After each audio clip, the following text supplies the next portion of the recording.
بسم الله الرحمن الرحيم الحمد لله رب العالمين والصلاة والسلام على خاتم النبيين وعلى آله وأصحابه أجمعين أما بعد فأعوذ بالله من الشيطان الرجيم بسم الله الرحمن الرحيم. آج 2 رمضان المبارک ہے اور ہمارے اس درس کا عنوان معمولات اہل سنت ہے، یعنی اہل سنت جو اعمال کرتے ہیں ان اعمال میں سے چند ایک یہاں پر اس درس کے اندر آپ کے گوش گزار کرنے کی کوشش کرتا ہوں.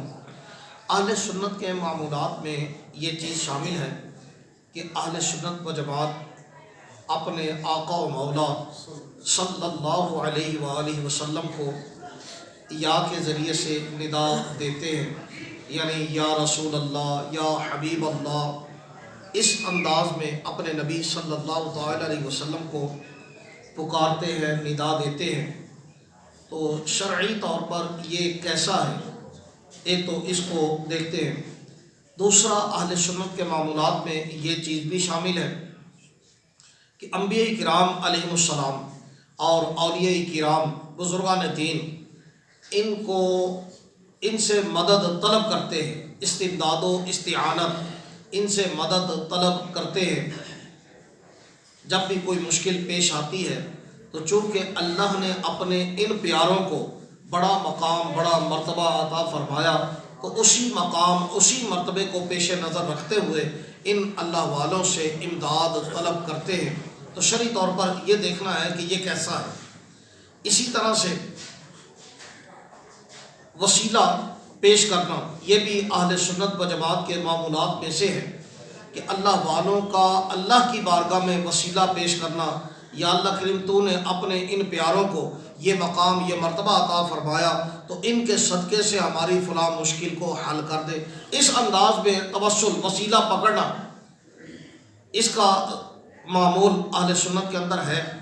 اسی طرح سے بزرگان دین کا عرس منانا یہ بھی اہل سنت کے معمولات میں شامل ہے. زیارت قبور، قبروں کی زیارت کرنا یہ بھی اہل سنت کے معمولات میں شامل ہے. اور تبرکات کی تعظیم کرنا، یعنی جن چیزوں کو اللہ نے برکتیں عطا فرمائی ہیں ان چیزوں کی، ان مقامات کی تعظیم کرنا یہ بھی اہل سنت کے معمولات میں ہے. اذان سے پہلے درود پاک پڑھنا یہ بھی اہل سنت کے معمولات میں شامل ہے. اذان کے بعد درود پاک پڑھنا یہ بھی کئی جگہوں پر ہمارے ہاں رواج بھی ہے.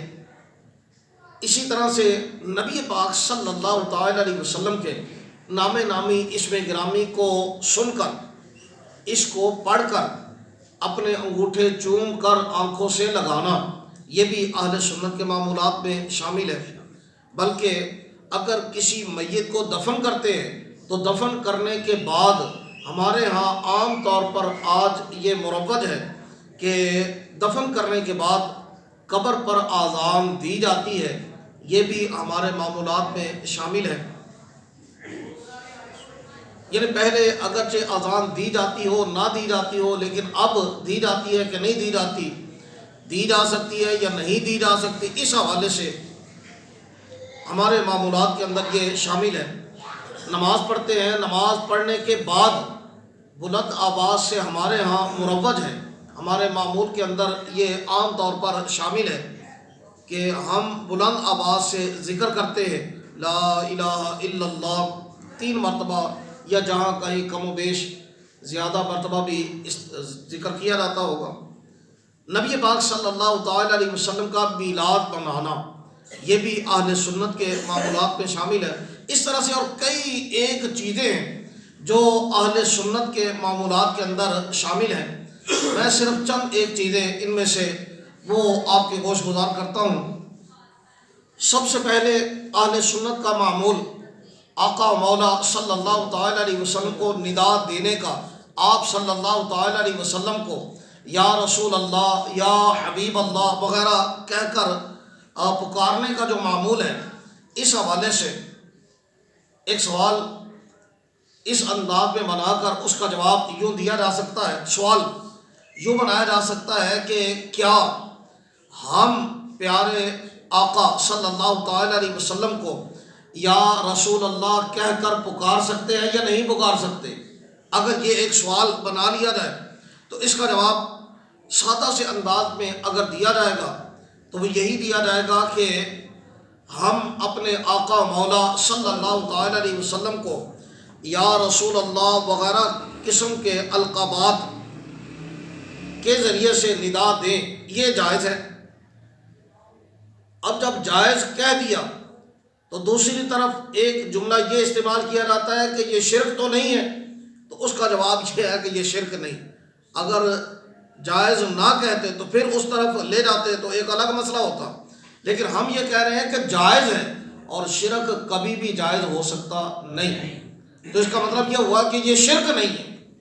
اپنے آقا مولا صلی اللہ تعالی علیہ وسلم کو ندا دینا، یا رسول اللہ، یا حبیب اللہ، یا نبی اللہ وغیرہ قسم کے القابات سے پکارنا، یہ کوئی بھی شرک نہیں بلکہ جائز ہے۔ اگر جائز ہے تو ظاہر ہے کہ اس کے لیے کوئی نہ کوئی ثبوت بھی چاہیے۔ سوال کیا جا سکتا ہے کہ جناب اگر جائز ہے تو اس کا ثبوت کیا ہے، یہ کہاں سے ثابت ہے؟ تو جواباً مختصر یوں عرض کیا جائے گا کہ جناب یہ جائز بھی ہے اور قرآن مجید سے ثابت بھی ہے، احادیث میں بھی ثابت ہے، لیکن سب سے پہلی دلیل مسلمان کے لیے وہ قرآن ہے۔ تو یہ کہا جائے گا کہ جناب قرآن سے یہ ثابت ہے۔ قرآن مجید کے اندر کئی مقامات پر سرکار دو عالم صلی اللہ تعالی علیہ وسلم کو یا کے ذریعے سے ندا دی گئی۔ مثال کے طور پر کہیں پر یہ کہا گیا کہ یا ایھا النبی، یا ایھا النبی، کہیں پر یہ کہا گیا کہ یا ایھا الرسول، کہیں پر یہ کہا گیا یا ایھا المزمل، کہیں پر یہ کہا گیا یا ایھا المدثر، یعنی یہ مختلف قسم کے کلمات ہیں۔ تو ندا تو ان سب کے اندر پائی جا رہی ہے اور یہ قرآن ہے، اور ظاہر ہے کہ قرآن قیامت تک باقی رہے گا، تو جب تک قرآن باقی ہے یہ ندا بھی باقی ہے۔ سبحان اللہ۔ مٹ گئے مٹتے ہیں مٹ جائیں گے اعداء تیرے، نہ مٹا ہے نہ مٹے گا کبھی چرچا تیرا۔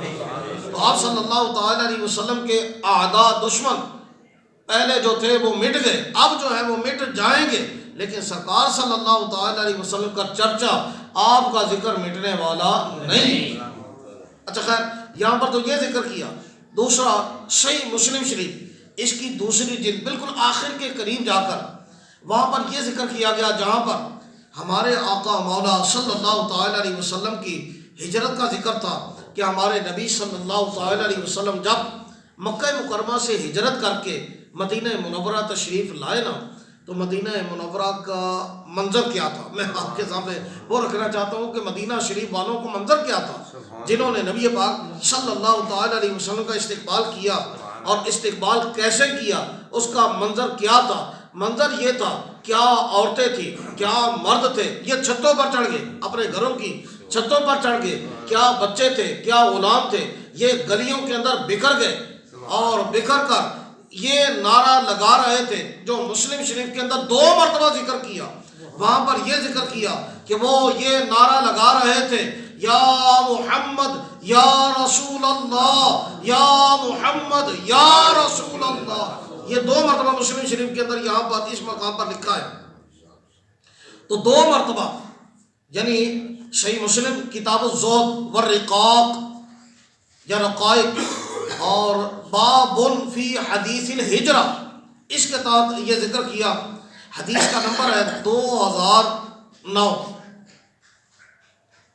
تو یہاں پر اس حدیث کو نقل کیا گیا، تو اس کے اندر نبی پاک صلی اللہ تعالی علیہ وسلم کو ندا دی گئی، بچوں نے بھی ندا دی، غلاموں نے بھی ندا دی، عورتیں تھے، مرد تھے، نبی پاک صلی اللہ تعالی علیہ وسلم کا یہی ندا کے ذریعے سے استقبال کیا جا رہا ہے۔ تو اگر نبی پاک صلی اللہ تعالی علیہ وسلم کو ندا دینا یہ کوئی شرک ہوتا، ناجائز ہوتا، تو اہل مدینہ یہ والا عمل نہ کرتے، لیکن ان کا یہ عمل اور پھر نبی پاک صلی اللہ تعالی علیہ وسلم کا منع نہ کرنا، یہ اس بات کی دلیل ہے کہ یہ جائز ہے، یہ درست ہے۔ پھر زیادہ سے زیادہ ظاہر ہے کہ آٹا گوندی ہلدی کے مثال یہ دی جاتی ہے پنجابی دے اندر، پنجابی دا محاورہ آٹا گن دی ہلدی کیوں ہے؟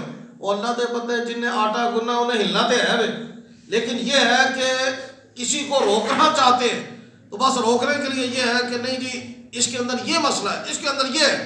جب ہم یہاں تک ذکر کر دیتے ہیں کہ قرآن مجید میں یہ ذکر کیا گیا، نبی پاک صلی اللہ تعالیٰ علیہ وسلم کے اصحاب نے مدینہ منورہ کے اندر نبی پاک صلی اللہ تعالیٰ علیہ وسلم کا اس طرح سے استقبال کیا، اس وقت نعرے لگائے، تو کہتے ہیں اچھا جی یہ چلے یہ تو ٹھیک ہوگا، لیکن دنیا سے پردہ کرنے کے بعد کیا ندا کر سکتے ہیں؟ پھر یہاں پر اتر آتے ہیں، یعنی پہلے اس کو نہیں مان رہے تھے، جب اس کے دلائل دے دیے ظاہری حیات کے اندر آپ صلی اللہ تعالیٰ علیہ وسلم کو یا کے ذریعے سے ندا دینا، جب اس کو ذکر کر دیا تو اب چونکہ دل کے اندر کوڑ تھا، دل کے اندر بیماری تھی، ماننا نہیں چاہتے تھے، اس بنا پر کہتے ہیں جناب اچھا دنیا تو پردہ کرنے تو بات تو نہیں نہ کہہ سکتے، اب یہاں پر اتر آئے تو ہم عشق کے بندے ہیں کیوں بات بڑھائی ہے۔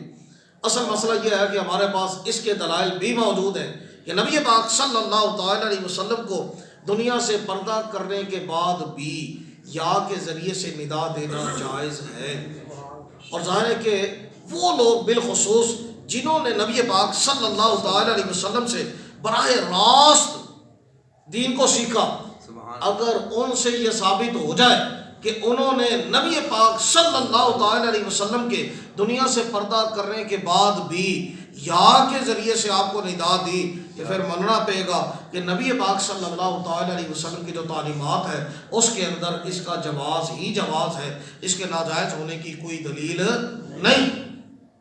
چنانچہ تاریخ طبری اس کے اندر یہ ذکر کیا گیا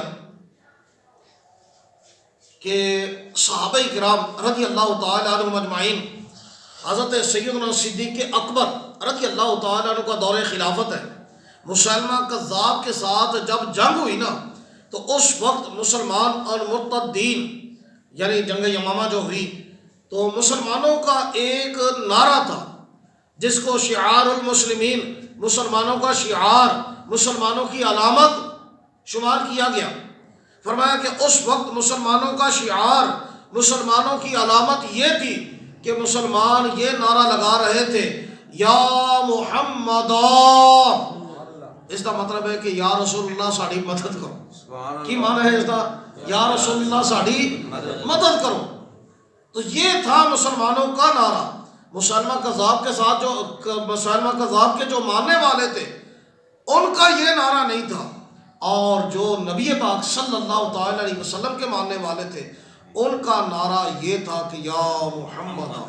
اور صرف اتنا ہی نہیں بلکہ ایک مرتبہ ایسا بھی ہوا کہ حضرت سیدنا عبداللہ بن عمر رضی اللہ تعالیٰ عنہما ان کا پاؤں سن ہو گیا، بس اوقات ہاتھ پیر سو جاتے ہیں، ان کا پاؤں سن ہو گیا، تو کسی نے ان کو کہا کہ جناب آپ انہوں نے یاد کرو جنہاں دے نال تانوں سب تو زیادہ محبت ہے، تہاڈا پیر ٹھیک ہو جائے گا، یعنی جڑا سن پن ہے نا یہ ختم ہو جائے گا۔ تو اس ویلے حضرت سیدنا عبداللہ بن عمر آپ نے آکھیا یا محمد، اسی ویلے پاؤں ٹھیک ہو گیا۔ اور حضرت سیدنا یہ کنہوں نے ذکر کیا؟ یہ ذکر کرنے والے امام بخاری ہیں۔ کون ہے؟ امام بخاری، ادب المفرد ان کی کتاب ہے حدیثوں کی، اس کتاب کے اندر انہوں نے اس بات کا ذکر کیا۔ بلکہ شارح مسلم حضرت امام نووی رحمۃ اللہ تعالی علیہ مسلم شریف کی جنہوں نے شرح لکھی، انہوں نے اس بات کا ذکر کیا۔ وہ کہتے ہیں کہ اسی کی مثال حضرت سیدنا عبداللہ ابن عباس رضی اللہ تعالی عنہما سے بھی نقل کرتے ہیں کہ حضرت عبداللہ ابن عباس کے پاس کسی آدمی کا پاؤں سو گیا تو حضرت عبداللہ ابن عباس رضی اللہ تعالی عنہما نے فرمایا کہ تو اس شخص کو یاد کر جو تمہیں سب سے زیادہ محبوب ہے، تو اس نے کہا یا محمد، اسی وقت پاؤں اچھا ہو گیا۔ سبحان اللہ۔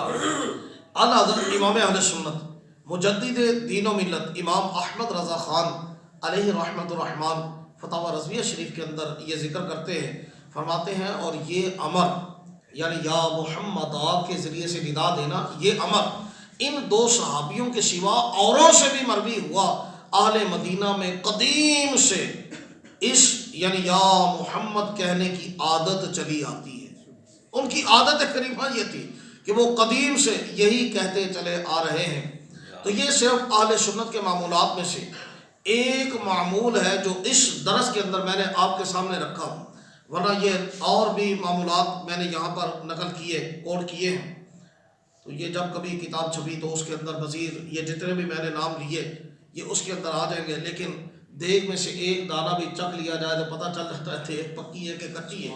تو یہاں پر میں نے ایک معمول، ایک عمل، وہ ہے ندائے یا رسول اللہ۔ یہ ندا ہم نے دیکھ لیا قرآن سے بھی ثابت، احادیث سے بھی ثابت، صحابہ سے بھی ثابت، اولیاء کرام بزرگان دین سے بھی یہ ثابت ہے، نبی پاک صلی اللہ تعالیٰ علیہ وسلم کی ظاہری حیات میں بھی ثابت، آپ صلی اللہ تعالیٰ علیہ وسلم کے دنیا سے پردہ کرنے کے بعد بھی یہ ثابت۔ تو اس کا مطلب یہ ہوا کہ اگر کوئی پھر بھی اعتراض کرے تو پھر اس کی ظاہر نصیب اس کی قسمت، ورنہ یہ ظاہری حیات میں بھی جائز، دنیا سے پردہ کرنے کے بعد بھی جائز ہے۔ اللہ ہمیں اسی پر ثابت قدمی نصیب فرماوے، صحیح معنوں میں دین اسلام کی سمجھ بوجھ عطا فرماوے۔ وآخر دعواہم ان الحمد للہ رب العالمین۔